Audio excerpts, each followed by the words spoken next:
Hello students, let us read the question. The pulleys and strings shown in the figure are smooth and of negligible mass. For the system to remain in equilibrium, the angle theta should be. इस question के लिए जो main concept है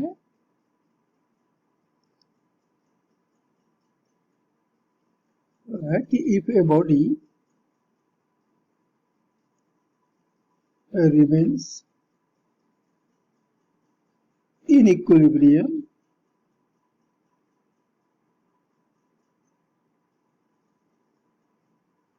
net force applied on it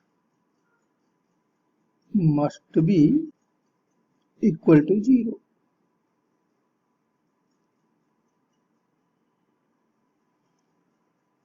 एक body पे लगने वाला net force जब 0 होता है, रिजल्टेंट फोर्स जब 0 होता है, तभी वो बॉडी इक्विलिब्रियम में आती है। तो यहाँ 3 बॉडी हैं और सबके सब इक्विलिब्रियम में हैं, तो इसका मतलब है कि हर एक बॉडी पे लगने वाला नेट फोर्स 0 होगा।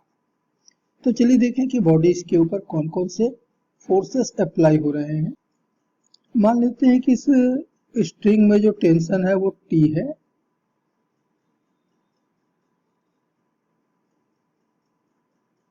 अब ये सब के सब एक ही स्ट्रिंग है, तो सब जगह टेंशन सेम होगा और सब जगह हमको मिलेगा। अब आप कहेंगे कि आपने डायरेक्शन कैसे अप्लाई किया, कि टी ऊपर होगा, इधर टी लेफ्ट में होगा, इधर टी राइट में होगा, इधर टी ऊपर की तरफ होगा, ये कैसे है? तो टेंशन की एक प्रॉपर्टी है, tension always pulls never push.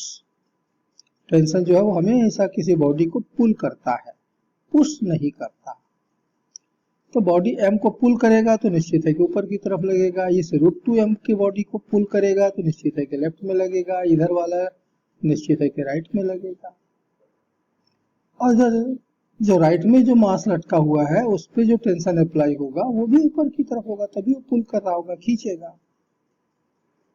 Tension हमेशा पुल करता है, खींचता है। टेंशन कभी भी पुश नहीं करता, धक्का नहीं मारता, वो हमेशा खींचता है। तो बस इस थ्योरी को अप्लाई करके आप टेंशन की डायरेक्शन अप्लाई कर सकते हैं, मालूम कर सकते हैं। तो हो गया रस्सी के टेंशन। सारे बॉडी का वेट आपको मालूम है mg, ये लगेगा वर्टिकली डाउनवर्ड डायरेक्शन में।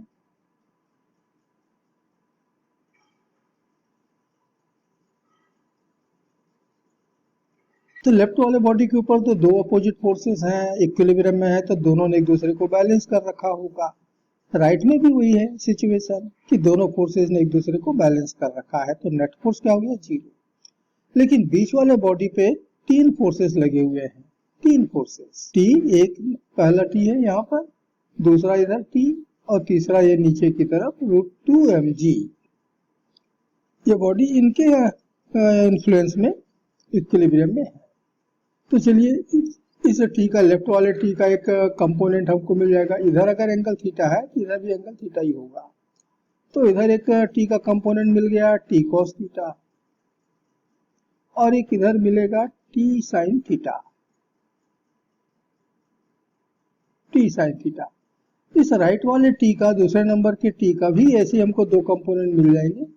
एक मिलेगा टी कॉस थीटा ऊपर की तरफ, और एक मिलेगा इस तरफ, ये हो जाएगा टी साइन थीटा। ये दोनों टी साइन थीटा आप देख रहे हैं कंपोनेंट जो है वो एक दूसरे के अपोजिट है, इक्वल तो है ही, और इसलिए दोनों एक दूसरे को कैंसिल कर देंगे, दोनों एक दूसरे कैंसिल कर देंगे। तो ऊपर की तरफ लग रहा है 2t cos थीटा, नीचे की तरफ लग रहा है √2mg। ये आपस में जब बराबर होंगे, इक्वल होंगे, अपोजिट तो ही है, इक्वल होंगे, तो फिर ये एक दूसरे को कैंसिल करेंगे और हमारा बीच वाला बॉडी भी इक्विलिब्रियम में होगा। So for equilibrium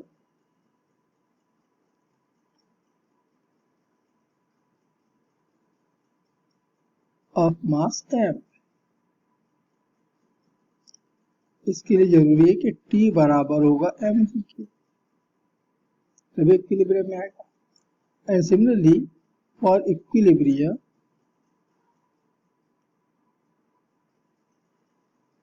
of mass √2m 2t cos theta, ये बराबर होना चाहिए √2mg के। ये हमारे इक्वेशन नंबर 2। तो इक्वेशन 2 को हम डिवाइड करने जा रहे हैं इक्वेशन 1 से। तो लेफ्ट में मिल गया 2t cos theta upon t is equal to, right में मिल गया √2mg अपॉन mg। तो देखिए कि 2 कैंसिल हो गया, ये mg कैंसिल हो गया, तो cos थीटा ये बराबर हमको बच रहा है √2 अपॉन 2 अर्थात 1/√2। और cos थीटा की वैल्यू यदि 1/√2 है तो सर्टेनली थीटा बराबर मिलेगा 45 डिग्री, क्योंकि cos 45 की वैल्यू 1/√2 होता है और थीटा की यही वैल्यू इस क्वेश्चन में पूछा गया था। That's why it is answer of this question. और तब हम देख रहे हैं कि हमारा ऑप्शन 3 ये यहाँ पर करेक्ट होगा इस क्वेश्चन के लिए। Hope you understood it well. Best of luck.